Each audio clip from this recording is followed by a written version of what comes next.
দেখুন বন্ধুরা, আজকে আমি ঝাড়খণ্ডের রেসিপি ধুস্কা বানাবো। একটা বলে 1 কাপ গোবিন্দভোগ চাল নিলাম, আধ কাপ ছোলার ডাল, এবং 4 ভাগের 1 ভাগ উড়দ ডাল বা বিরির ডাল। এবার ভালো করে জল দিয়ে ধুয়ে নেব। ধুয়ে নেওয়া হয়ে গেলে পরিষ্কার জলে ঢাকা দিয়ে 2 ঘন্টার জন্য রেখে দেব।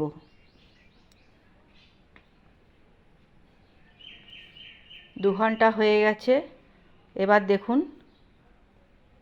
আমার পেস্ট খুব সুন্দর ভিজে গেছে। এবার মিক্সির জারে একে একে দিয়ে এবার আদা কুচি, কাঁচা লঙ্কা, 2টো কাঁচা লঙ্কা দিয়ে পিষে নেব। পেষা হয়ে গেছে। এবার আমার ব্যাটারটা রেডি হয়ে গেছে। এবার ওটা ভালো করে মিশিয়ে নেব। এবার এর মধ্যে 1 চামচ হলুদ গুঁড়ো,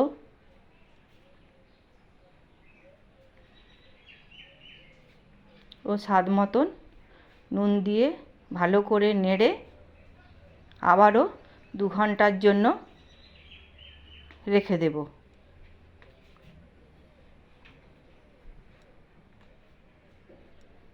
2 ঘন্টা পর দেখুন বন্ধুরা, আমার ব্যাটারটা রেডি হয়ে গেছে।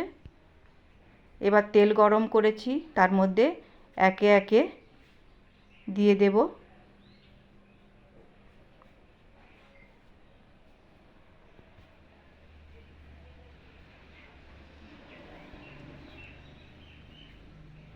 এবার দেখুন কি সুন্দর ফুলে উঠেছে। এবার এক সাইডটা উল্টে নেব।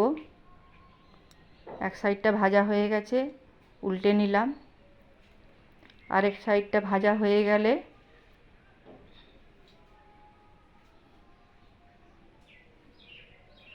এবার দেখুন হালকা লাল হয়ে গেছে।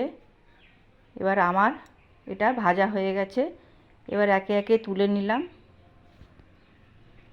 আমি আগেও কিছুটা করে নিয়েছি। আবার এই একে একে ভাজলাম ও তুলে নিচ্ছি। আপনারা এইভাবে করবেন। এবার একটা প্লেটে আমি এটা সকালের ব্রেকফাস্টের জন্য রেডি হয়ে গেছে, আমি বেড়ে নিলাম।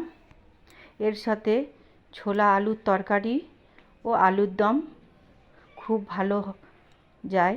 ওই যে আমি আলুর দম আজকে করেছি। আপনারা চাইলে ছোলা আলুর তরকারিও করে পরিবেশন করবেন।